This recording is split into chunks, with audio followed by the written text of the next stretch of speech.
Hello, my name is Timothy Moss, and it is okay not to be okay. Mental health to me is your mind just going through things that it occurs on a normal basis that doesn't really happen in your routine on a normal basis. So it would like affect your mind in different ways, and which leads to certain health conscious issues that people gather along the way, like anxiety or disorders and stuff like that. But mental health on its own is just the state of your well-being. My current state of mind right now is pretty good, straight. I do suffer from anxiety. I think there's a term for extreme anxiety, which I do suffer from, and that comes and goes. But along the way, on a normal day basis, I'm pretty straight.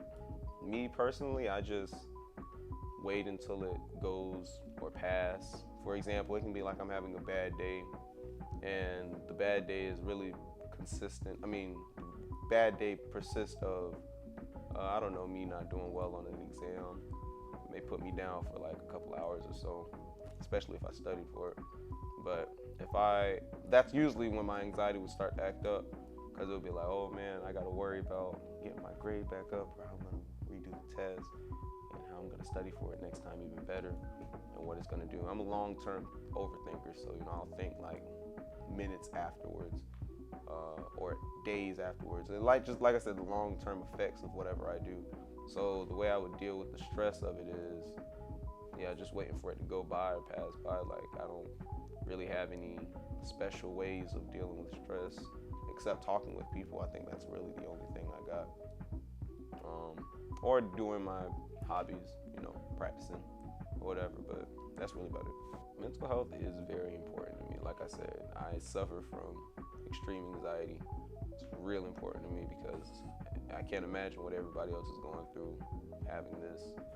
It always puts you in that state of mind of just constantly being worried about something, and just like affecting the way you think about stuff.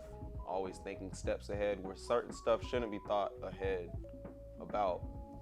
Like, oh, I'm in a relationship. Oh, I hope that she don't cheat on me, or I hope that this doesn't happen. That's the negative effects of having extreme anxiety. Well, actually, there's been few times where I've been under the pressure.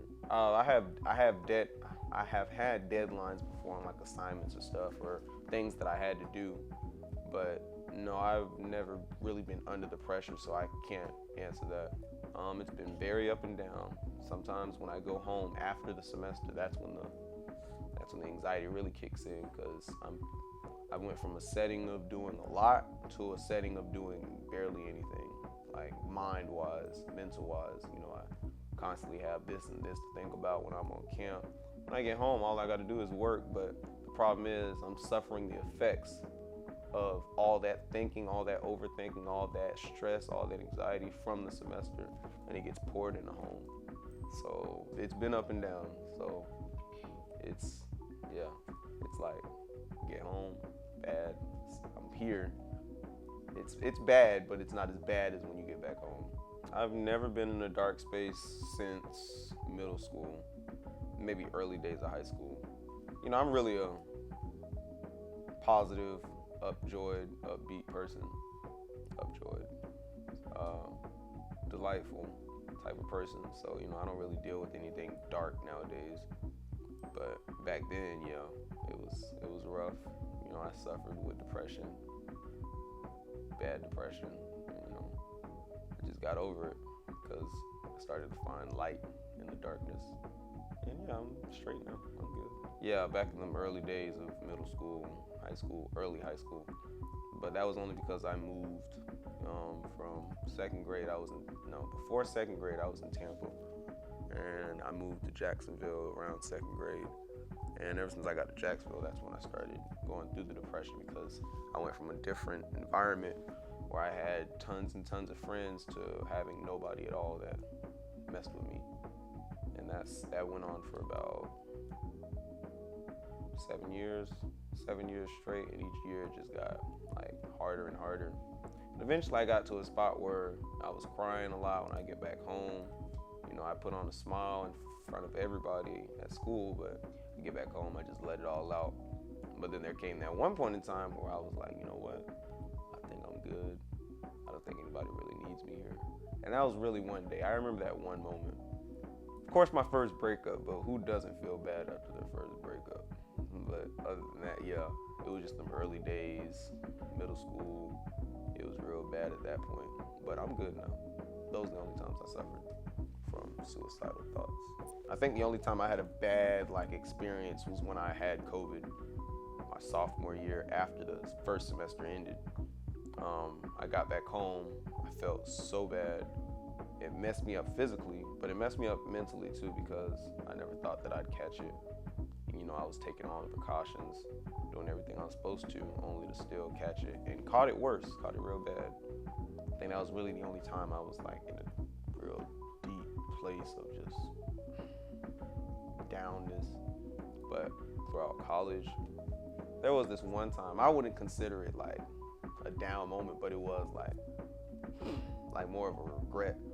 I remember I was talking to this girl, but I can't remember why I cut her off, because everything was going perfect, but I just cut her off. I don't know why.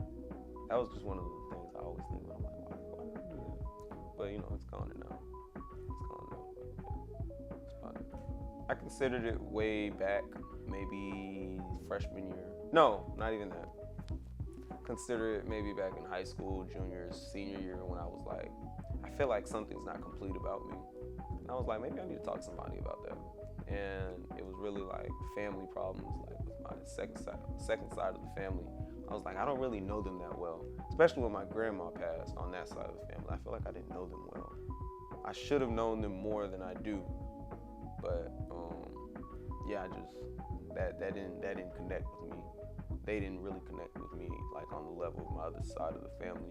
I would talk to a therapist now. I mean, there's nothing I would like to talk about. I'm a very social person.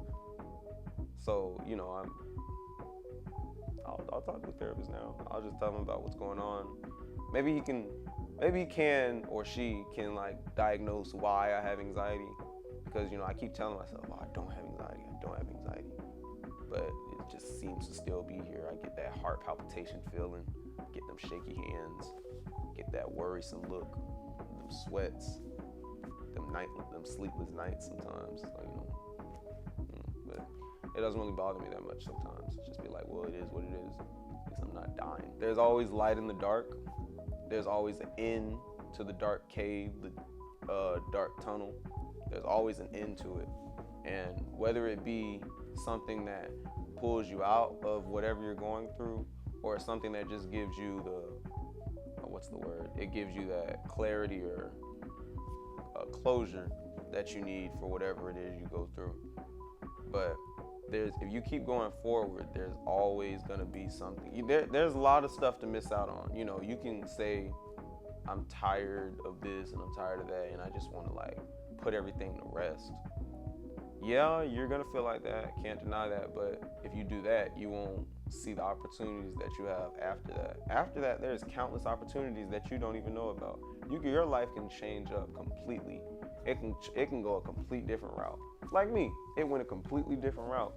And it's led me to be the joyous person that I am today. And you can miss out on so many opportunities, but to people with mental illnesses such as anxiety disorders, I currently have that right now, so I still haven't diagnosed why I have it, why I go through it, what jump starts it. I really don't know yet, so my advice is kind of just, I'm in the same boat with you. But to the people that have the serious disorders, just get as much help as you can. Surround yourself by people that love you and people that actually want to care for you about what you go through. They're the ones that you will need.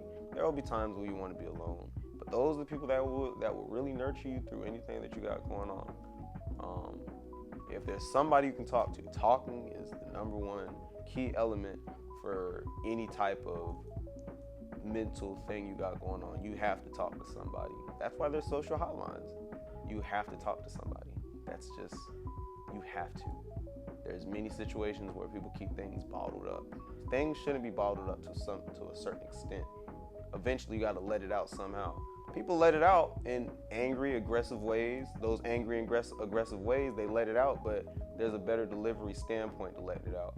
You can let it out time by time, and eventually it won't build up to such a mass of anger or depression or sorrow.